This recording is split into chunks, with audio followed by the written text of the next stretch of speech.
Welcome to Becoming is Messy, where we dive deep into the journey of survival, transformation, and everything in between. I'm your host, Megan Dawson, here to share the honest, unfiltered stories behind my own process of becoming. Life isn't a pretty and perfect straight line, and neither is becoming the person we're meant to be. Here, we embrace the ups, the downs, all the beautiful, chaotic, messy moments that shape who we are. Whether you're in the thick of change or reflecting on past transformations, this space is for real conversations about what it means to grow, stumble, and rise again. So get comfy, settle in, and let's get messy. Hello, fellow and future messies. Welcome to another episode. I hope you've been enjoying our incredible guests these last few weeks. I have been in awe of the incredible wisdom, resilience, and authenticity that we've had the privilege of experiencing. For today, we're going to head back to the solo format, but no worries. I have so many great guests lined up for the future episodes. For now, I wanted to take some time to address the most common question I've received over these first few months of the podcast.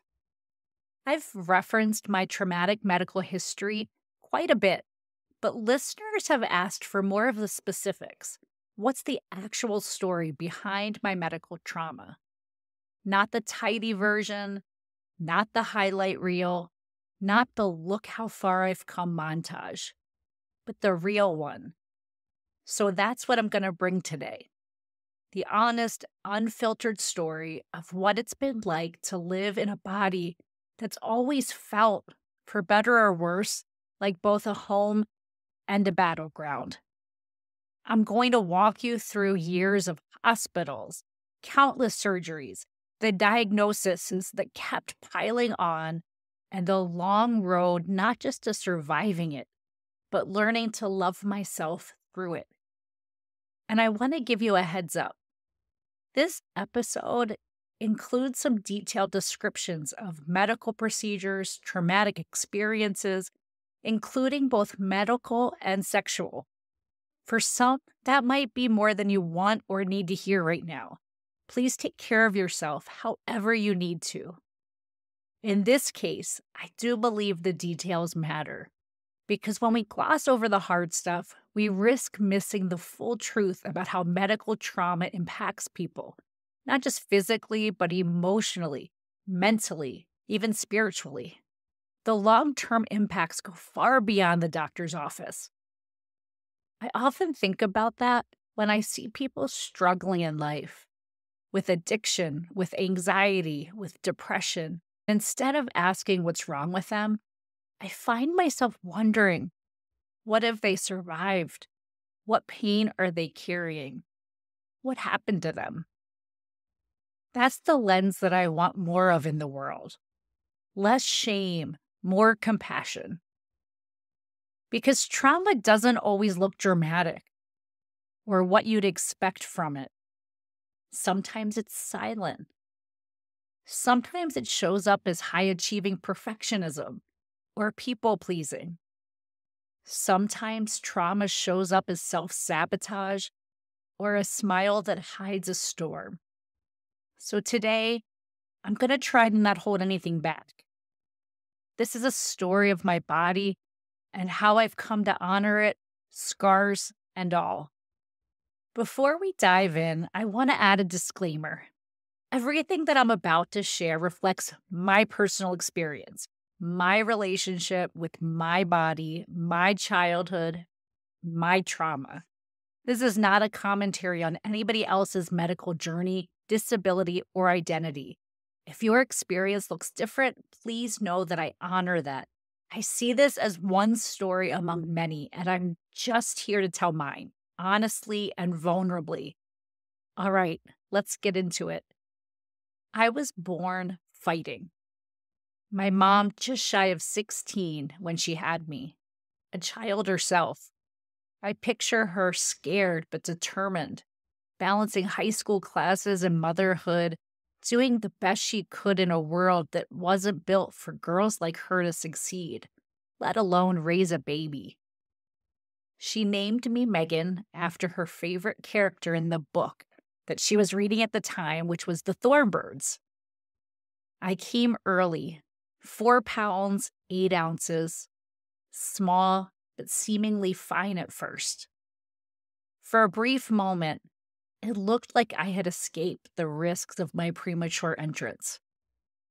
But within days, a low-grade fever signaled that something deeper was happening. And while doctors searched for answers, a staph infection was already making its way through my body, silently attacking my joints, eroding bone, stealing mobility that I hadn't even had the chance to develop yet. By the time they figured it out, the damage was already done. I spent the first few weeks of my life in the NICU. Wires and IVs threaded through my tiny limbs, machines tracking every heartbeat, every breath. My family would come to visit and panic when they didn't see me in the same spot. Babies moved around often, a sea of pinks and blues, rows of incubators with fragile lives inside. Eventually, my dad brought in a small stuffed animal. I always forget if it was a Philly fanatic or a Kermit the Frog. I know that it was bright green fur, and that became the identifier. My little bunkmate, a beacon for my family to find me among all of the other preemies. Thoughts of my young mom, a child herself, having to face not just the enormous responsibility of being a mom, but having to watch her baby girl suffer. I picture her full of fear and worry, overwhelmed with love for a baby who she had to leave behind in the hospital for so long. I think about my grandparents and my aunts and the weight that all of this must have felt like to all of them. I have this little scar on my ankle from those early weeks. It's from something called a venous cut down, needed because my tiny veins were so overused for IVs, and they needed a way to nourish and medicate me. A necessary but barbaric sounding method, where with no numbing agent, a scalpel was cut into my skin to make an incision and expose the vein that it had an IV catheter that would be pushed into it. In my quietest of moments, I rub my fingers over it, close my eyes, and send love to that little baby who endured so much pain early on. I feel such a deep sadness thinking of her. Difficult to fathom that she is me and I was her. And the paradox that I was born into seems like a premonition of all that was to come. The things that save me scar me, aka love hurts. The infection left a trail of destruction. My hip joints were mangled, my shoulders disfigured. What followed were years, decades of surgeries, plates inserted, removed, reinserted, physical therapy, rehab, relearning how to walk over and over again. I had my first hip plate before I turned 3. Hospitals became like a second home, and not in a poetic way, literally. As a child, I had extended stays. I knew the routine. I could recite medication schedules. I made friends with other kid patients. Some were at halo devices for scoliosis. Some couldn't speak. Some couldn't walk. But together, we did crafts. We read stories. We took math quizzes from visiting teachers in the hospital classrooms with plastic chairs and fluorescent lights. For a few hours each day, we weren't something weird for the world to look at. Those rooms were some of the only places I didn't feel alone. In those rooms, I could just be me. Nights spent in the hospital, even with a roommate on the other side of a curtain, I found peace in the hum of the machines. I found comfort in the crisp sheets, the scratchy socks, the smell of antiseptic. Those things still calm me to this day. The scent of the sterile safety, the taste of saline when the IV hits your bloodstream. They were my normal. While other kids learned to tie their shoes and pack their backpacks, I learned how to position my body so the pain didn't wake me up. I learned how to tolerate blood draws without flinching. I learned how to use bedpans and urinal bottles. I became fluent in discomfort. And then came the growth delays. My growth plates were damaged, especially in my legs and arms. One leg grew longer than the other. My limp worsened as the leg difference increased. When my brothers and I were taken to get new shoes, they could walk out of the store with their brand new kicks. I'd have to wait a few weeks for my left shoe to be fitted with this big, ugly rubber lift. It was decided early on that I'd eventually have the growth plate removed from my healthier leg to allow the shorter leg to catch up with it. For years, I'd get these x-rays of my hand taken so doctors could track the trajectory of my growth. There came a time in the 5th grade when it was identified as the optimal time for surgery. At that time, a doctor went into my healthy knee with 4 tiny incisions and scraped away my growth plate, obliterating one of the only parts of me that hadn't been damaged by infection. This would mostly eliminate the difference between my legs, but my height would now be man-made. I'd never know my real height without the staph infection. It's estimated that my final height is at least 2 inches shorter than I was supposed to be. Around the same time, my humerus bones, the tops of both arms, stopped growing and topped out at just 6 inches. The average is 12. Muscle and fat still developed, which left me with this blubbery, squishy mess that was super hard to hide. I had all of the same wants and interests as the other kids. Just like the other girls, I wanted to look cute in the trendy clothes.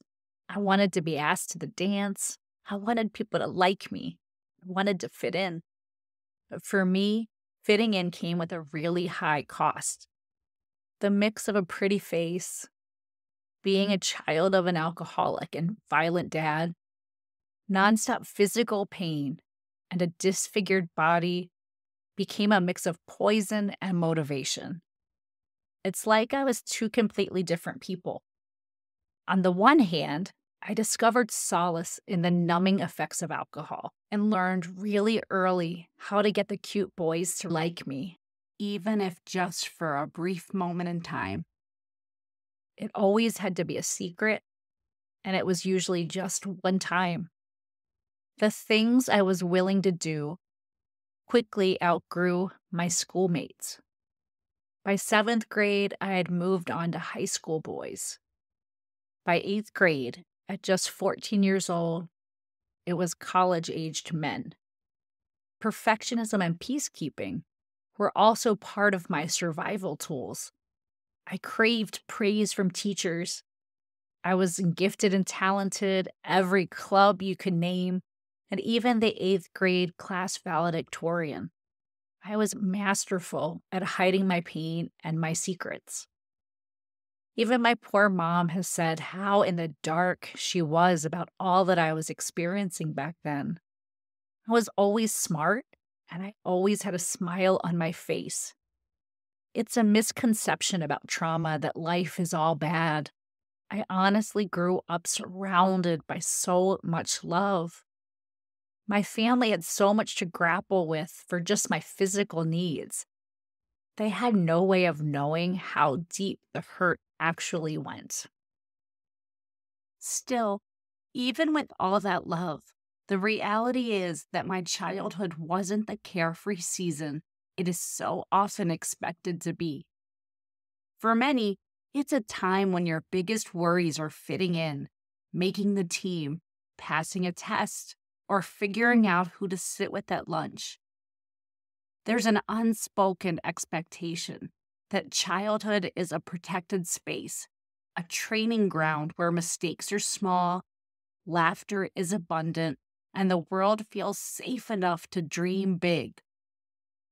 Even the struggles of middle school awkwardness, or high school heartbreak are typically seen as rites of passage, temporary bumps on the way to adulthood. It's the season of life that, for many, becomes romanticized as the good old days, a simpler time before the real responsibilities and real heartaches of adult life begin. But for those of us who carried trauma from an early age, childhood didn't feel like a training ground. It felt like a battlefield. Instead of safety and simplicity, we learned to navigate pain, survival, and invisible burdens long before we ever had the words to explain them. Imagine your own formative years. Now picture being the girl with the limp, the girl with the short arms, the one who can't raise her arms in gym class, the one who is sometimes on crutches, sometimes in a wheelchair, sometimes out for another surgery, the girl with a pretty face and a broken body who just wanted to be seen, to be understood, and to be loved. Into young adulthood, life didn't get much easier, but there were moments of hopefulness. One of those was when my mom saw a special on TV about a new limb lengthening procedure. The moment she heard this segment, she called, "Megan, this could be it. This could help you." And she was right. Just a few months later, I went in for the limb lengthening procedure. Doctors broke both of my arms and attached an external fixator, metal cage of screws and rods. 4 times a day, I'd use an Allen wrench to twist the device and stretch the bone apart. Millimeter by millimeter, my body was forced to grow. Click, click, click, click. Each turn brought a lightning burn deep into my arms. I couldn't sleep on my side anymore. Doorways became minefields. I'd forget about them and I'd clip the device against them, and I would just crumble to the floor in pain. Out in the world, I was the girl with the metal wings. People stared, people whispered, some asked questions, most just looked away. It's weird to feel like you stand out while you're also feeling invisible. But I had my ways of coping. My best friends from high school, my Fab Five, were fierce protectors. They got tired of hearing me answer the same questions, watching me painstakingly tell my entire health history to every passerby that asked about it. So they began making up stories. They'd respond for me with responses like, "She was hit by a drunk driver," or "she was struck by lightning." My favorite of their excuses came at a Third Eye Blind concert. We were in the pit watching Eve 6 open. The mosh pit swelled, and a security guard caught my attention, yanked me out of there, and asked, "What in the hell are you thinking? You're gonna get crushed out there. How about I get you somewhere better to watch, away from the crowd, but with 2 backstage passes for after the show?" Hell yes. Afterwards, my friend Dawn and I met up with the band in an upstairs lounge. It looked like some weird uncle's basement. Stephen Jenkins, the lead singer, offered to split the rest of his Amstel Light with me. The band also passed around a beach ball for them to all sign to give to me. And then Stephen addressed the elephant in the room. "Man, girl, what the hell happened to your arms?" Without missing a beat, Dawn chimed in and said she was in a skydiving accident. "Holy shit," yelled someone in the band. I went on reenacting what went wrong and how my emergency landing broke both arms. As I was sharing, Steven's cell phone rang. "Charlie," he said, "we're with these Jersey girls. One was in this crazy skydiving accident, such a badass." Charlie was Charlize Theron on the phone in real time. I have no idea if they remember the girl with the broken arms and the bold lies, but I sure do. That night was one of those rare moments of magic in the midst of struggle that gives just enough glimmer to keep you moving forward. I skipped the first semester of my sophomore year at Penn State for the worst of my arm surgery. When I returned for the second semester, I was in the middle of the lengthening process, adapted as much as possible to my situation. For that entire second semester, I tried to hide in oversized sweatshirts, just getting through what I needed for my classes. I longed for time to speed up, to plant me securely on the other side of this. I was exhausted from always being so different. A few months later, doctors would x-ray and determine that the new bone had generated and hardened to the point that the devices could finally be removed. Turns out that the bars were just drilled into my bone and now were like large piercings. In a very anticlimactic yet shocking moment, I sat up, wide awake, as the doctor slowly unscrewed each long bar from my bones. Aside from the minor sting from tears of dried up skin, it was relatively painless. At 20 years old, I walked out of the hospital a little less broken than before. My longer arms brought me closer to normal, but in college, I still hated my body. I had spent my whole life equating my worth with what my body could or couldn't do, what it looked like, how it felt. No matter how much of it the doctors were able to fix, I was still scarred and in pain and broken. I felt like I had no worth. I hated myself, and the world kept reminding me that I was right to. One of those reminders came as I stood with a girlfriend in a college bar my senior year. A guy walked up to us. We didn't know him, just some obnoxious frat guy inserting himself into our space, standing so close I could feel his breath on me. He smelled like beer and far too much cologne. He looked us up and down and then said to me, "If only your face were on her body. Now that would be something I'd fuck. You're a damn shame." Even with makeup done, scars hidden under long sleeves on a hot spring day, smiling and laughing.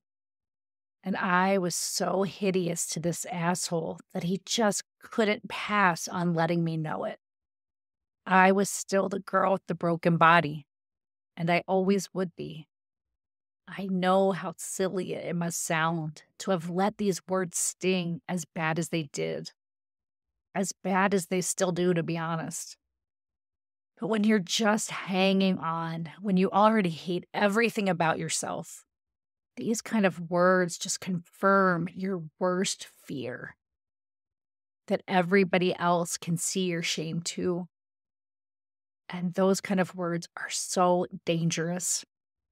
I never knew how to talk about these big feelings back then. Nobody ever knew how to talk about the emotional side of physical trauma or look for the damage being done mentally. I was just always praised for being strong. And in many ways, I was. But I was also so very fragile. At least at this point, the major medical procedures were done. I could finally focus solely on my healing. Or so I thought. All right, real quick. If this story is stirring something inside you, if you're walking your own healing road, I would love to invite you to join my email community at megandawson.com. Each week, I send out reflections, reminders, and real-life mess. And if you're looking for one-on-one support in your own becoming journey, I've got space for you. Let's get back to the show.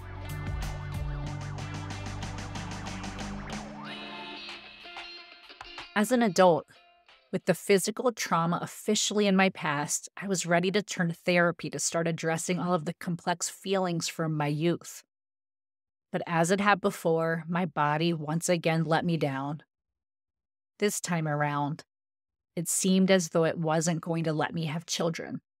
After trying to conceive for 2 years, I was diagnosed with polycystic ovary syndrome, or PCOS.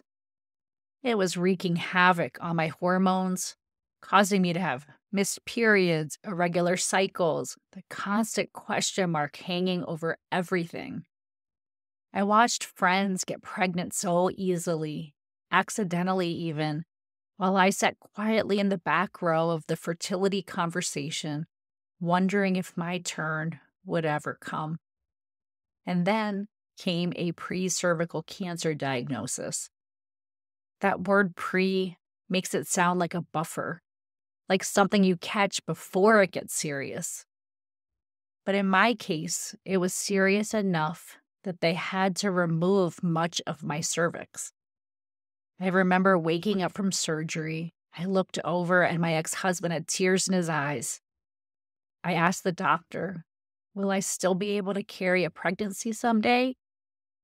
And I remember the look on the doctor's face, a sign of worry, a pause, and then just a quiet, let's take this one step at a time. Months later, when I found out I was pregnant with Mara, it felt like the universe cracked open, like this tiny miracle had found a way in despite all the odds. But it wasn't easy. From the start, it was a high-risk pregnancy. My body had already been through so much, and doctors really didn't know if I would be able to carry the pregnancy to a safe date. But I made it to 34 weeks. And then, around the 34-week mark, everything escalated quickly. Preeclampsia hit like a freight train. My blood pressure soared. My feet swelled. My vision blurred. Headaches, brutal headaches that wouldn't stop. I was rushed to the hospital, and just like that, we were having a baby, 6 weeks early. She came into the world screaming, fierce, fiery, tiny but mighty. Mara, our little miracle. And my love for her made a hysterectomy that followed years later complicated. Necessary because of the pre-cervical cancer found prior, but still like a goodbye to something sacred. I had fought so hard for this body to bring life into this world. And then I had to say goodbye to that part of me entirely. But Mara, she was always the whole point. Knowing that my body, in all of its imperfections and brokenness, gave me her, was the start of me finally learning to love and accept this body of mine. And then, a 7-year reprieve of sorts. In my 45 years so far, 7 years was my longest streak without a major medical setback. Although my nervous system might disagree, since during those 7 years I survived a brutal divorce, life as a new single mom, a devastating heartbreak, and near financial ruin. But life had started to finally turn around. A mix of exercise, cognitive behavioral therapy, pain management, limited alcohol, and a will to be the best mom possible tomorrow all culminated into me being in the best mental, spiritual, and physical condition of my life. I was also in the early days of the very first healthy relationship that I had ever had. My person, my now husband Kelly, was the epitome of health, and he inspired me from the very beginning. I was in awe watching his passion and drive as a triathlete and guide to athletes with different physical impairments. In the midst of the height of his athletic season, leading up to the Super Bowl for triathletes, the Ironman, I attended each smaller race as Kelly's biggest fan. As I walked one of the courses cheering for him one afternoon, a pain shot out of my left hip. It was unbearable. Within days, I could barely lift my leg or walk. Kelly and I talked about moving in together at some point, bringing our two little families together. Now, before we had enough time to plan that out really purposefully, life seemed to push us towards that decision. Kelly and his two kids, Emmy and Mason, moved in just in time for my left hip to be fully replaced. The streak was over, and in the 10 years since, the medical hits just have kept coming. What's old is new, I guess. Shoulder resurfacing, appendicitis, crazy weight gain, a hysterectomy, premature ventricle contractions, unexplained fainting that landed me in my first ambulance ride. It's just been nonstop, relentless. And the most recent had some twists of fate. A friend had a massive heart attack. He luckily survived, but posted a poignant message on Facebook, sharing his health journey along with a challenge. Get your health checked. No excuses. Just do it. I did. I made an appointment to get a handle on my polycystic ovary syndrome, but instead, the blood work came back flagged for Graves' disease, an autoimmune disease. Okay, I thought, hyperthyroidism, treatable, manageable, but then the medication they prescribed started to damage my liver. My numbers kept climbing, my energy plummeted. I was living in a body that felt like it was on fire and shutting down at the same time. I had a choice: radioactive iodine, which would take months and wasn't guaranteed to work, or surgery, which usually wasn't the preferred route, I guess. I thought, what the hell? My body is already covered in scars. What's one more just to get this over with? By some wild stroke of timing, the surgeon happened to have a cancellation the very next week. I got in right away. And it was in that thyroidectomy, yet another curveball, they found thyroid cancer. If I had waited, if I had gone with radioactive iodine, if my friend hadn't issued the health check. Sometimes divine timing doesn't look like a miracle.